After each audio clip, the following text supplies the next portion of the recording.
I want to talk to you about some questions I often get when people are talking to me about bankruptcy. And they hear about different chapters of bankruptcy and they want to know, well, what's the difference? What's Chapter 7? What's Chapter 13? What do these things mean?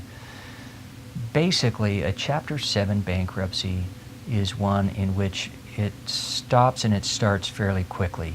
You file a bankruptcy, you declare all your assets, all your debts, and the bankruptcy happens fairly quickly. Most of the time you keep all of your assets because they're exempt. It eliminates your debts and allows you to get a fresh start. Now, some debts don't get discharged in bankruptcy, and this is a reason why sometimes people may want to choose Chapter 13.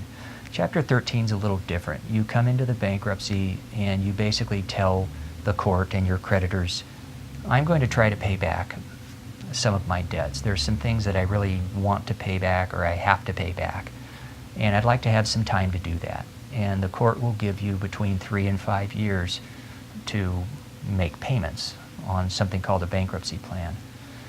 Now, why do people use this? Usually there's something that they want to keep. Maybe it's their home and they've gotten behind on the payments, and Chapter 7 won't help them because the mortgage is still going to be behind when they get done with the Chapter 7 and they've never been able to catch up on it. Chapter 13 helps you catch up.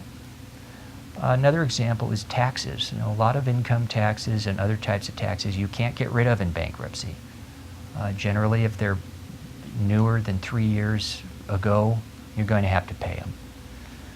Now, Chapter 13 can be a great way to do that because it allows you to make payments on the tax, to pay, just for the most part, just the tax back and not have to pay all these exorbitant interest and penalties and things like that. You'd save a lot of money trying to get out of a tax problem in Chapter 13.